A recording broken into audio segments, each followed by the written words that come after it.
What's going on, everybody? Thank you for joining us for another episode of the Black Student Success Podcast, where we bring you insight and guidance from successful Black professionals. This is brought to you by Inquire Hire. My name is Selvin Inquire. I'm one of the co-founders, and I do appreciate you joining us today. As a friendly reminder, please like, share, comment, and subscribe to the podcast on YouTube, as well as all of your major streaming services. Also, you can follow us on social media. We're on Facebook, Twitter, and Instagram. It's just at Inquire Hire. That's INQUIRE. HIGHER. And then you can also check out our website, inquirehire.com. We've got a wealth of information there regarding college preparation, personal finance, as well as student success. We are in the season of applying for college. So if you're in that position, you're trying to get through all these applications by their deadline, or you're trying to figure out the whole financial aid process, or maybe you're even just starting at the beginning as a freshman, sophomore, or junior, you're trying to figure out, what path are you trying to take? We would love to help you with that. So visit our website. You can see what kind of services that we do. And, we would love to be a part of that journey with you. So our today's guest is in the world of voiceover, voiceover talent. And, I had the pleasure of meeting him when we were working together. And I do need to preface this with the story, basically, of my first experience with our guest today. So we worked for an online school, and, we worked in different departments. A lot of our communication was via phone. And so whenever we would have a student, that needed to talk to, each other's offices, we would kind of come together in conference calls. So our guest was in the whole billing area. And so the first time I heard this guy's voice when I was like, hey, I've got this student, I was like, man, this dude has the coolest voice I've ever heard since working here. And so, it even got to a point where I would think about it, if this guy was telling me how much I owe for school, I'd be like, you know what? All right, cool. That's perfectly fine. I'll ride with that. So our guest, he has done voiceovers for Weber Brand Grills. He's done voiceovers for Kelly Services. He's done a few projects for large churches within the Detroit area. He's about 4+ years in the industry. Definitely good brother that we're speaking with today. So, ladies and gentlemen, Tavares Anderson. How you doing, Tavares? Doing fine, thank you. How you doing, Selvin? I'm doing all right, man. I appreciate you joining me today. Yeah, man. No, I think back to when I first heard you on the phone, and I was like, man, this dude has the smoothest voice that I've ever heard. So thank you. Yeah.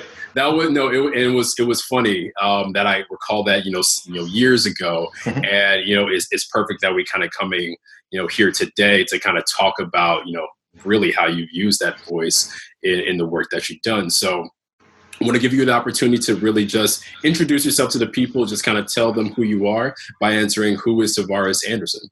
Well, my name is Tavares Anderson, and I am a voiceover artist. I started in Chicago, but now I'm here in Detroit, Michigan. And a little bit about me is that, I just consider myself a hardworking individual. And whenever I'm assigned a task, I'm going to give it my all, do the best I can, give it my all, and enjoy doing it. But if I'm doing something that I love doing, such as a voiceover, it has a whole totally different feel to it. But aside from being that hardworking guy, I am, relaxed, laid back, and calm. I think those are things that you need when you're doing voiceover. You need to be calm and relaxed and everything. So I consider that as me. There you go. All right, man. I appreciate that. So how did you get into voiceover talent? What was the story that led to where you're at now? Well, I had to, my journey into voiceover starts like this. Actually, when I was in high school, probably maybe junior year, I had this vision of me being a sports broadcaster. So to prepare for that, I used to have my own Nintendo, and I played the game Tecmo Bowl. So I would play the game and record it to my VCR. So after the game was over, I shut the game off, cut off the VCR, and then rewind the tape. And then I would do the play-by-play of the actual game. But I didn't like the way I sounded. So I stopped. But fast forward some years later, you and I are now working for the same university. So I now have professional experience in communicating. with various departments, such as I was in student accounts, you were in academics, with the managers from records or financial aid, the ombudsman, or conferencing with students. And also assisting in the training of new hires. And also, for a period, I assisted with the training or for the online open houses for the incoming students. So I got a lot of professional experience in public speaking in all these fields, and because of that, I gained more confidence in talking. So one day, a friend of mine in financial aid said to me, "Hey, you should get into voiceovers." And I was like, "Really?" And she's like, "Yeah." And she was like, "Yeah, you should." So she found out where a voiceover information session was taking place at a local high school. And it was taught by this lady by the name of Sophia Cruz, professional voiceover actress. So basically, she explained the benefits of being in voiceover.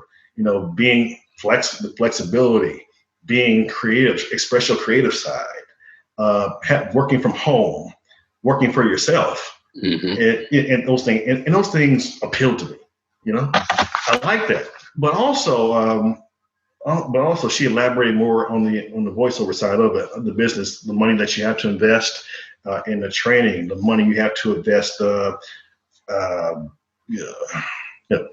training, getting equipment, and she was telling you that in voiceover, you just don't have to have a great voice to do it. You could be a teacher because you talk to students all day. You communicate to students. A stay-at-home parent reading your child's stories at night. That's practicing voiceovers. Retirees, people who don't want to be at home and sit around and do nothing. They want something to do. There's working professionals, doctors and lawyers who are actually voiceover artists on the side, and children. So after hearing that, I met that criteria. So they were just explaining that you must have money to invest in yourself, be trained properly, and learning how to analyze scripts, getting into the part, varying your pitch of your voice, and smiling because people want to hear that. But afterwards, we had a voice evaluation. She had all of us read a script in the classroom. And she said that I'm going to evaluate your voice. It's called a voice assessment. So I'm going to evaluate your voice, and I'm going to send you the email the following day. And she responded to me and said, "Tavaress, your voice is professional. It's people can relate to it, and believable. And I think you should go into it." So that was my start into voiceover.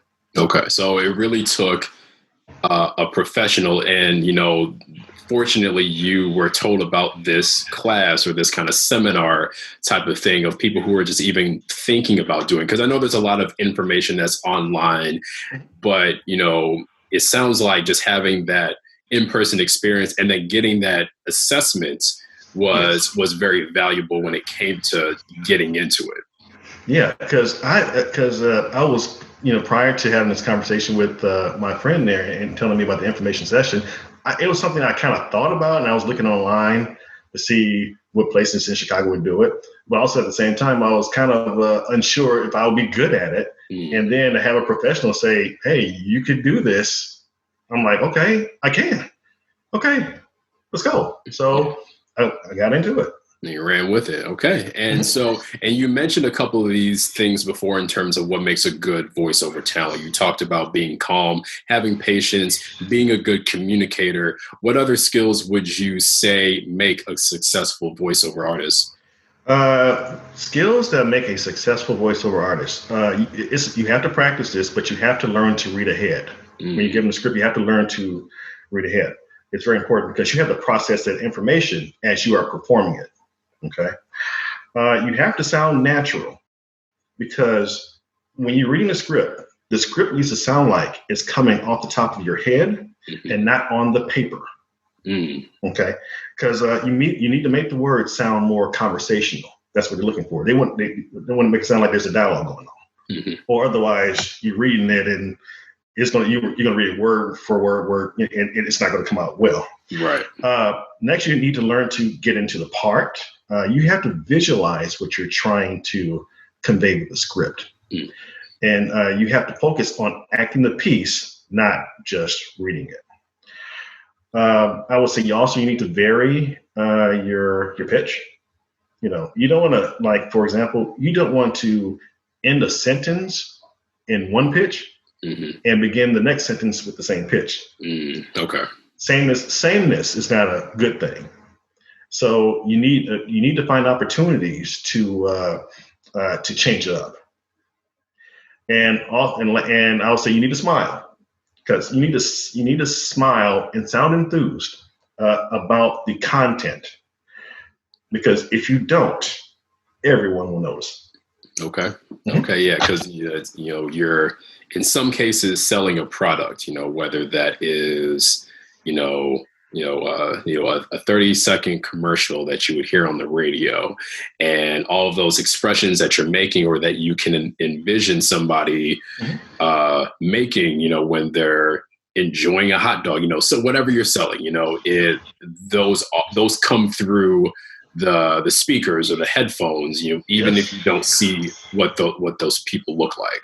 And really, you have like 5 seconds to make an impression. Yeah, the first 5 seconds are very important, or the viewer or listener is going to be turned off. Okay. And I've heard that concept for actually graphic design. They kind of go into it like, okay, I've got 5 seconds to get your attention with whatever this is, whether it's a flyer, a logo, and you can attest to that. That is a concept that applies to also when you're listening to something. That's okay. Right. Exactly. Good. So, I think, especially for those who are, discouraged or might not even think that they have a good voice, there's all these other different aspects that come with the talent side, or just not the talent side, but just overall, patience is something that you can't really see, that's something that you're able to convey or you can't hear.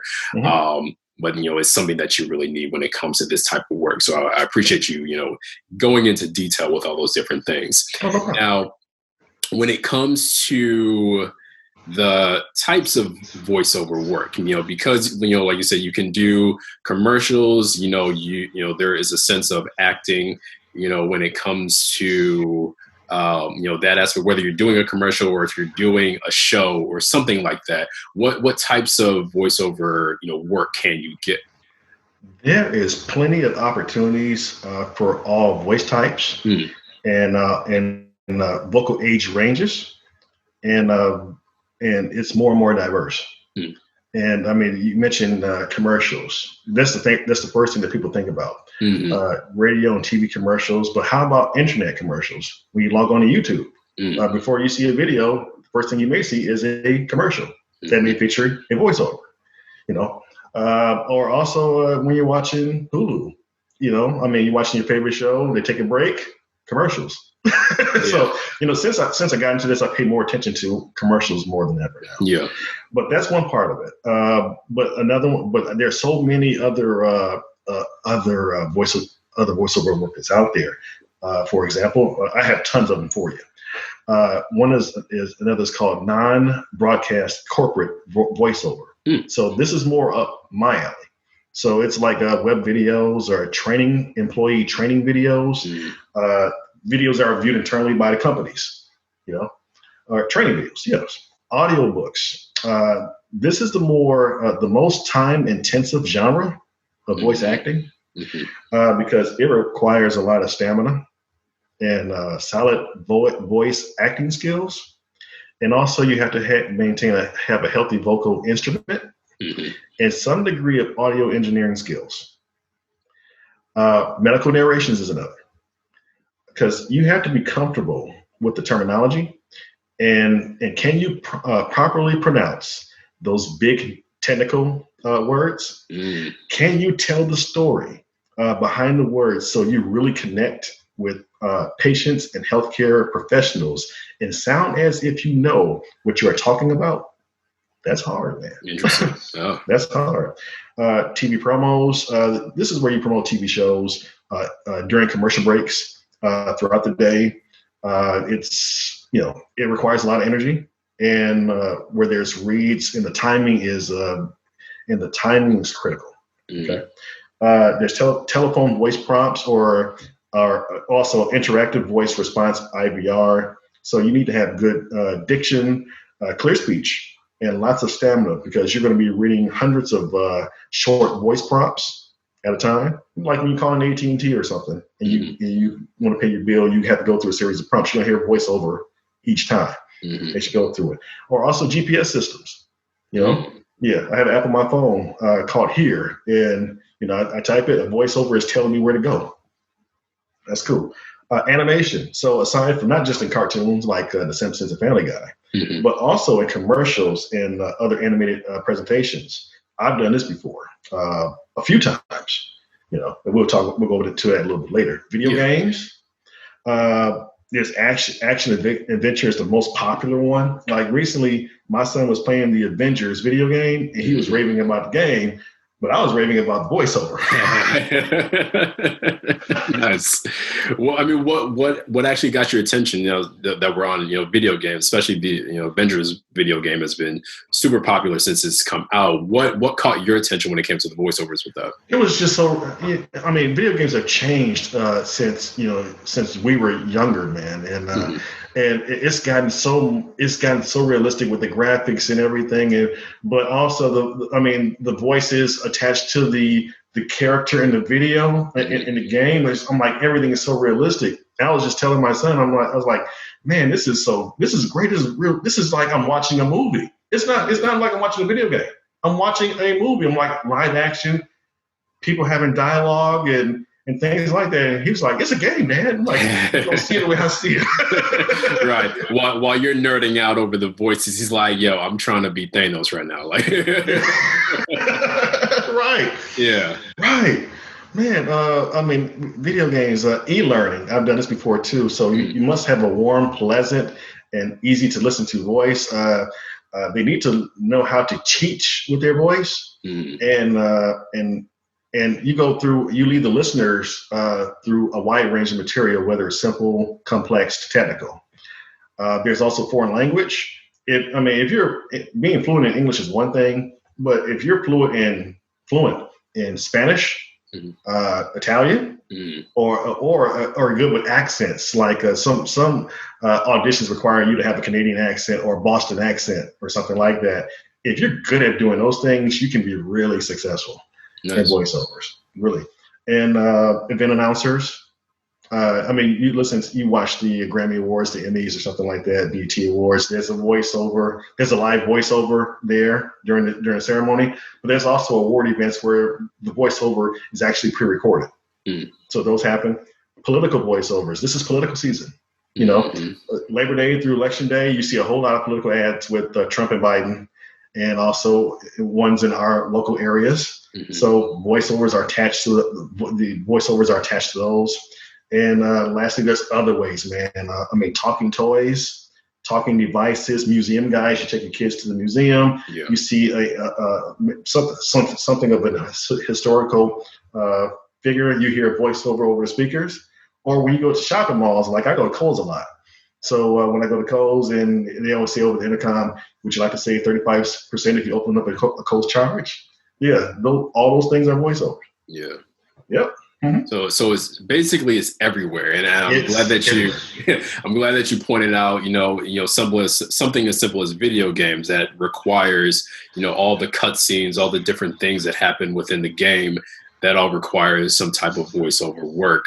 And it's in a lot of industries. I'm glad that you mentioned the health one, because I never even thought about all those different medical terms that do require that crisp pronunciation. Yes. And I think one of the things that you pointed out is that there's a lot of things that you're doing with your voice. You're conveying a message, you're trying to teach with your voice, you're trying to sell a product, you're doing all these things. And when somebody says that your voice is an instrument or your voice is a tool, this is an industry where you are really using this in multiple ways. So I'm glad that you're able to point all those different things out.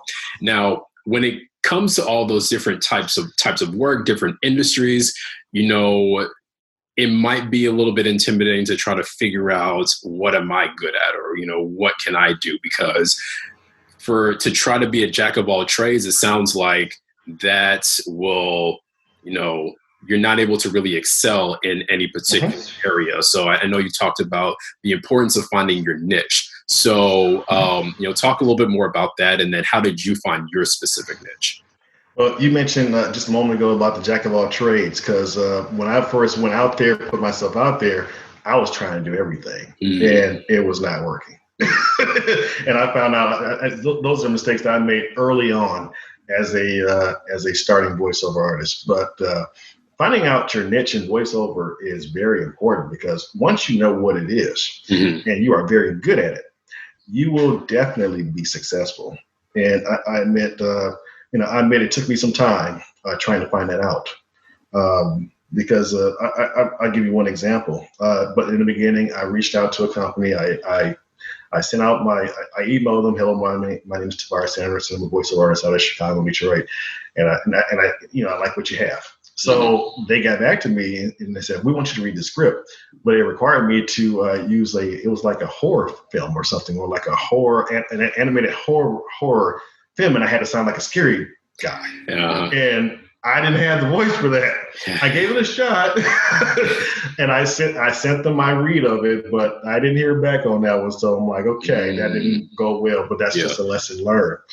But but when I started getting gigs, voice gigs, and I noticed they were like kind of like in the same field of niche. Yeah, that's why I realized this is what I need to do.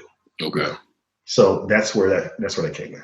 Okay, good. Yeah, it's because it may be discouraging if you're given a script and you're given the context of what that voice should sound like, and you don't know that, okay, this might not be the right thing for me, but you're going to, I think I just need to try to be as good as I can as possible, and then you don't hear back, you get the no. I mean, that could be discouraging, but just keeping in mind that there's a wide range of voices. There's a wide range of different types of roles that need to be played. And it's just finding the right one so that you don't feel like you're straining to, meet a certain standard. And right. And when I started getting the gigs, it was easy for me to go off of my professional experience as well as my personal experiences. So it made it even much easier for me to do those. And I said, okay, this is it for me. I got to do that. There you go. Yeah. So pulling from what you can already do naturally, I think is definitely a good point to make. So now when it comes to, getting into the work, you've mentioned the different industries, the different types of work, the voices and everything.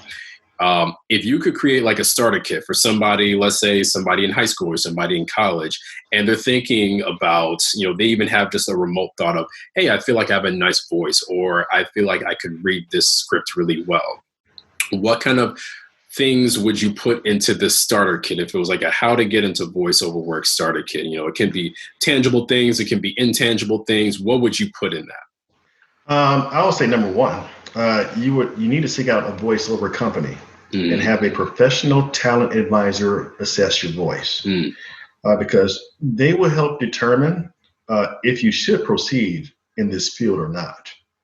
And they look at what they look for is that they look for your reading ability, your energy level, and diction, and how. And they may make a recommendation of which niche market you'll have great success in. So that's the first step in that. I mean, companies like I went through Such a Voice, but there's other ones like the Global Voice Academy, and you can also look through other ones in your local area. I'm pretty sure that there's voice coaches out there. Yeah.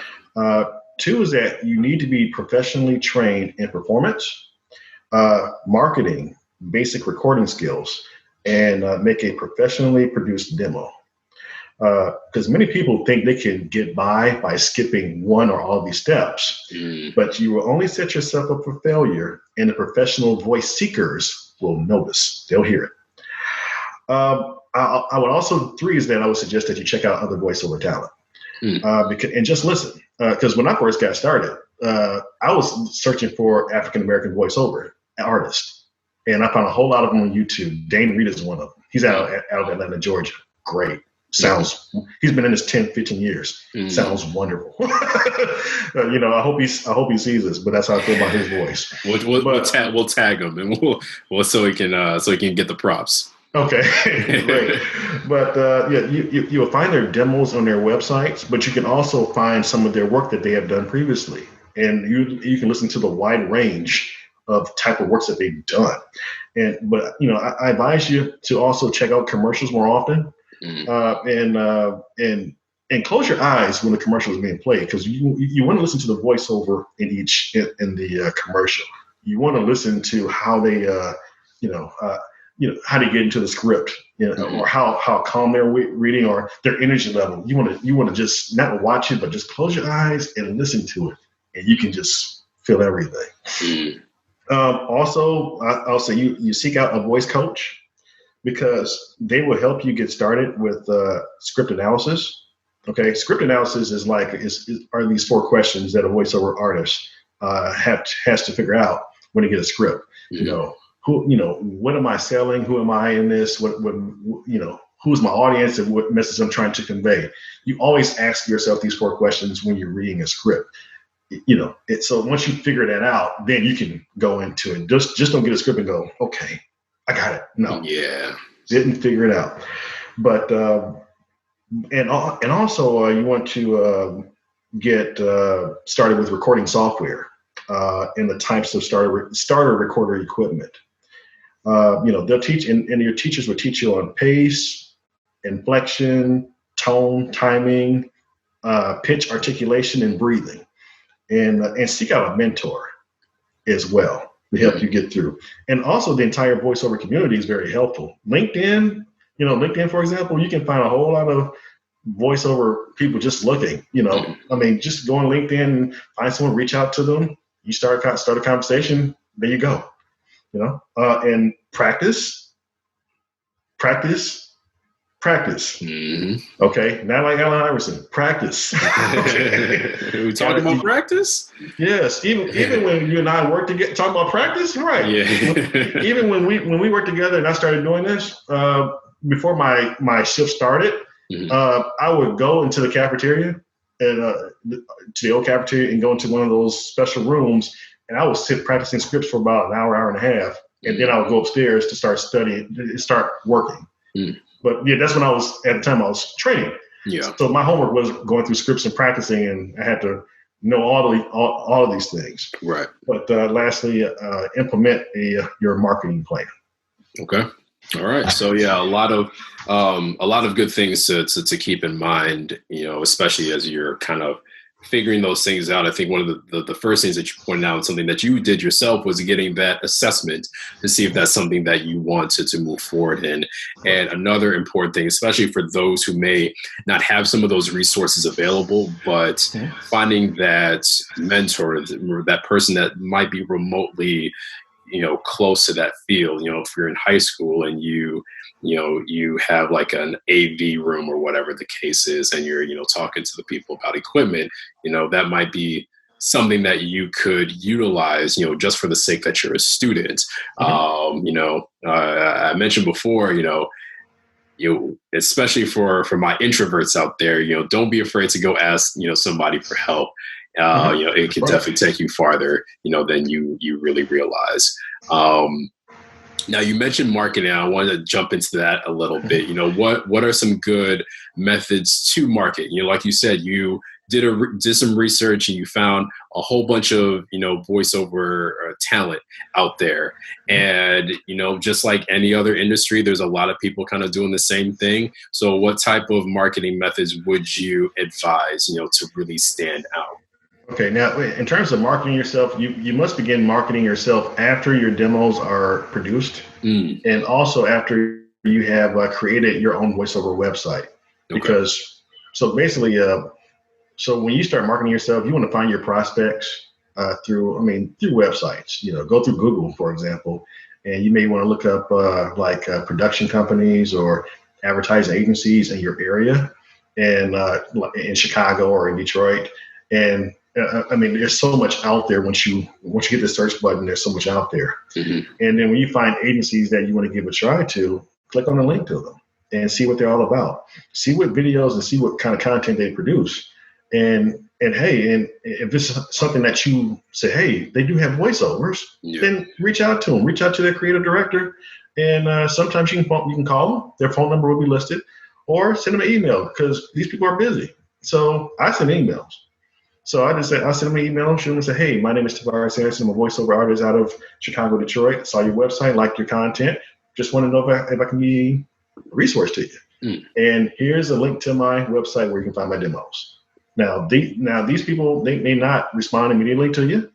You may not get a response, or you may get a response and they say, hey, thanks for reaching out to us. We don't have anything for you right now. Or, hey, we can use you.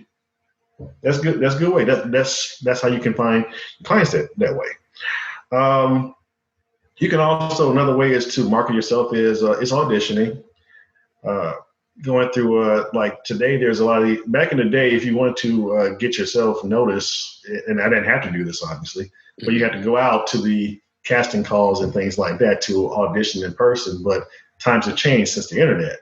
So there's all these what they call pay-to-play websites, such as Voices.com and Voices123, where you pay a membership to be part of that website. But also at the same time, you can put your demos on there and also a bio about yourself. And then you'll get emails about audition requests. Some are just general, based off of your your bio or the characteristics that you have. Or some producers may say, hey, you're the guy. They may contact you directly and say, hey, you're the guy. Can you audition for this? That happens. This one is strange. Craigslist. Oh, okay. Yes, I have gotten some voiceover leads going through Craigslist. Typed in voiceover, looked in my area, and I've gotten a few leads through Craigslist. And I would say, lastly, contacting them, just have some kind of dialogue and see where things are going. But you have to be careful because you have to still have to be careful with it. And lastly, I would say talent agencies, because with the talent agencies, they're like the ones who get you the big projects, the ones probably out of Los Angeles, California, or something like that. But right now I'm cool being regional. Yeah. You gotta make your name and then expand on that. And now you mentioned talent agencies. Have you ever seen or experienced any of either talent agencies or just people just coming across your work?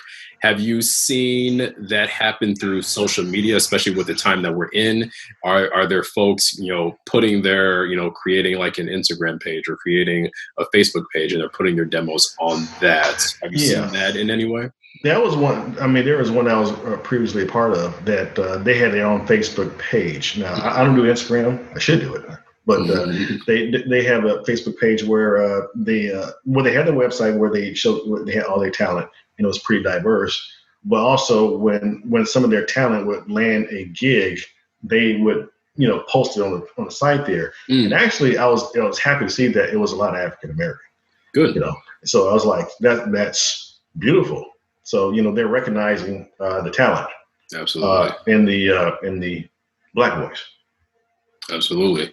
Perfect segue into the next question. So we're 2020 is a crazy time, a crazy year for many reasons. One of the things that I came across, especially when prepping for today, is sometime within the middle of the month, you've got some stories coming out in the voiceover area where you have folks revealing that some of the Black animated characters on different shows are voiced by white actors. And, there was even one, from a Netflix show, Big Mouth, one that actually stepped down from the role, just, attributing just being in that role as just, another, form of racism, things like that. She took it upon herself to take herself out the role. And then if you even look at other shows, either popular shows, you got Cleveland from the Cleveland Show, you've got Dr. Hibbert from The Simpsons, for folks who know the Grim Adventures of Billy and Mandy, for our younger audience, Irwin was one of the characters, and he was voiced by a white person. What is your, in context of those different stories that are coming out, what's your important on the importance of the Black voice in the industry? Well, first of all, I want to say I do commend Jenny Slate, who played Missy. I think also Kristen Bell was voiced. She voiced a biracial character, and she stepped down from a role. And I know Mike Henry, who voiced Cleveland Brown, he stepped down. Yeah, and which paved the way. Because they felt that these roles should be voiced as African American characters, and they should be voiced by African American artists. Absolutely. So I commend them for doing that. And I know Family Guy got a new Cleveland who happens to be African American to voice it. I believe. I could be wrong, but I know it's a person of color who's voiced in Cleveland now. Okay. But I like the fact that they stepped down and they opened opportunities for Black actors and actresses to audition and perform these roles.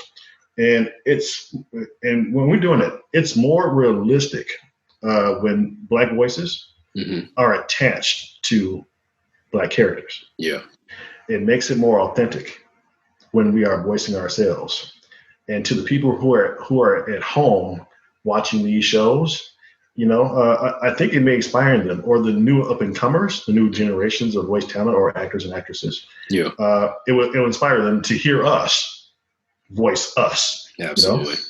And if they want to pursue this field of entertainment, if that's what they want, then I strongly believe they can make it happen, and their dreams will come true. There you go. It's I'm happy to see that as little of changes those are, that the changes is happening, and it is bringing light to that, issue that is in that industry. And, you could probably find that in other industries where they're, and I think Netflix actually has a section now on their roster of, shows and movies that are labeled Representation Matters. And, so you have, the shows with, Black protagonists, and you've got, other races as well, or, people of color. Right. But, specifically, for, those, Black voice actors or just and actresses and people within the industry to have that opportunity to, represent or voice someone that's, supposed to represent our people. So, I'm glad that those things are happening. And, with everything else, is a long way to go, but, it's gives you some hope to kind of see that change at least happening now. Right. So, one question I did think of, when we're talking about, you using your voice as an instrument, this is something that you're using in your line of work, especially your ears as well. How do you take care of yourself, like when it comes to your voice, and as well as protecting your ears, when it comes to doing that work? In terms of protecting my voice, I get proper rest. That's for sure. I have to drink the right things. I drink lots of water. I don't drink like beer or alcohol. I don't want to drink anything that's going to affect my voice. I don't smoke, so I don't do those things.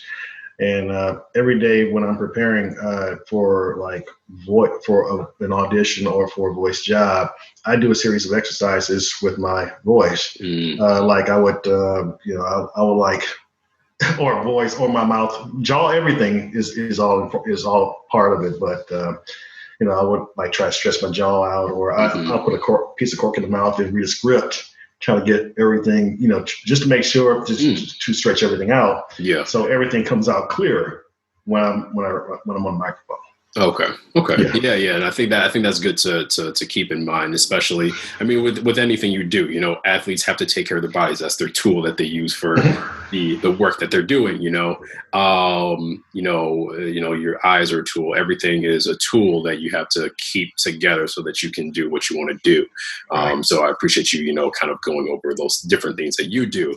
Now, I think this is really good in terms of folks who are looking to get into the voiceover world, for them to get started, especially with some of those anxieties of, oh, I don't think I'm good at this, or I think I need to get this developed. And I think we've covered a lot of that, so folks can at least go out and try. Now, before we wrap everything up, I did want to just get your opinion on your favorite voice characters, and they could either be the character or they could actually just be the actors or actresses themselves. So who would you put among your favorite? I put my favorite voice characters, or Character, either one or both. I mean, that I've done, or just in general, or you can even talk about the ones that you've done too. Okay. My favorite voice character, I may sound biased because I'm gonna go with me here. My favorite voice character was it was a character. It was actually the first voiceover professional one that I've ever done, and it was for the voice. I did it for the Joint Commission, but the name of the character's name was Graham, and and basically the funny thing was that when I auditioned for this role, the role was for the importance of C-sections, and I had auditioned for the role of the doctor. And I did my audition. I submitted it. The producer contacted me and says, "Hey, Tavares, I would like for you to read the role of Graham." And when I read about him, he was a dad. I can relate to that because I'm a dad. Yeah. so I read for the part and got it. And yeah, I think that was my favorite. Later, she called me back to do it again. So I like that. That for me is my first one. Will always be my favorite. There you go. Nice. Now, what about maybe even folks that inspire you? Who would you say are voice actors that you either look up to, or even just characters that you just I really appreciate how this character was voiced. Who would be among your favorites? Some of my favorites are I mentioned Dane Reed, Sophia Cruz. She was who trained me, or who actually did the information session. She's very, very, very good. Others, Rodney Salisbury. I viewed his work. I'm trying to think of others, man. There's so many out there. Yeah, sure. I like Kim Whitley. I know that's her voice in those AT&T commercials. And, I like that. Samuel L. Jackson, the Incredibles movies. I love them as Frozone. Some of my favorites, and there's one other. I can't remember it not right now at the moment. I'm going to hate myself. I'm going to remember it when we're done. You just tell me. That's okay. Yeah, I tell you that. With my limited, knowledge of folks who do voiceovers, one has always stuck out to me, and that's Phil Lamar. I feel like he's super talented with everything that he's done. So for folks who don't know, he was one of the actors on Mad TV. Mad TV. It was, skit show. And he's gone to do so many things, like he was Virgil on Static Shock. He was Samurai Jack. He's done a lot of voice, video game things, a lot of animation. And he's been on Family Guy too. Yeah. Yeah. And I want to say he had a voice on, there was a certain point when Andre 3000 had a cartoon. It had like one season. It was like the super musical thing. It aired on Cartoon Network. And I believe he had a character on that voice or on that show. So if Wikipedia is not the best, but if you look at Wikipedia, there you see his resume of all the different voice roles that he's done, not only just animation, but just all over the place. Yeah, and I think he recently got some kind of award for his contributions into voice acting. I think I know he got honored with some kind of award recently for his work, and I know a lot of it is definitely voiceover work, but Phil Lamar, he's great. definitely well deserved. So now we're just waiting to hear Tavares Anderson get that award, right? Well, thank you very much. I'm going to say one thing before we go, though. Is that I know a lot of people say, this is what I want to do, and, I'm going to drop everything and go full into voiceover. Don't. Okay, keep your day job first. I still got a day job, too, but I still do this. But, don't drop everything and go, and go full-fledged into it, especially in these times. Yeah. Mm-hmm. Yes, but I just want to let people know that. Yeah, with anything, get your feet wet and build yourself into hopefully something that could fully support you, but also be realistic about what you're doing. You may need that, that daytime thing to support those efforts of trying to get into like full-time voiceover work. Exactly. Or just with anything that you do. So it's, everything is going to be a learning process, especially with this. And, you might even learn more things about yourself, like, how you feel like, anything with a dad role, you can just really get into that and just, hit it home. So, it's, everything's going to be a learning process when it comes to that. And Tavaress, I think you've touched on a lot of those different things when it comes to your experience and, being able to share that with those who might be inspiring to get into that work. So I appreciate you for that.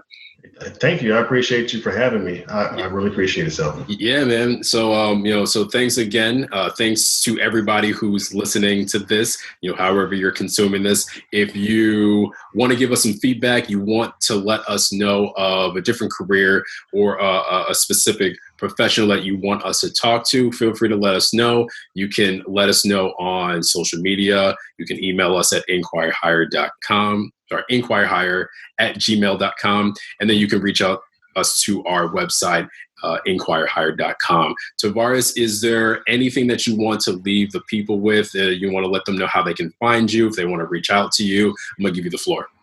Oh, definitely. You can reach me at Tavares Anderson. To check me out online, my website is www.andersonvoiceovers.com. Or you can also reach me via phone at 224-366-0016. Or you can also reach me email at Tavares, Tavares, @andersonvoiceovers.com. Appreciate you. Yeah. Yeah, we'll put all that information in the description. So again, thanks for your time. Thank you for everybody who's listening. And as always, until next time, peace to you and enjoy the rest of your day.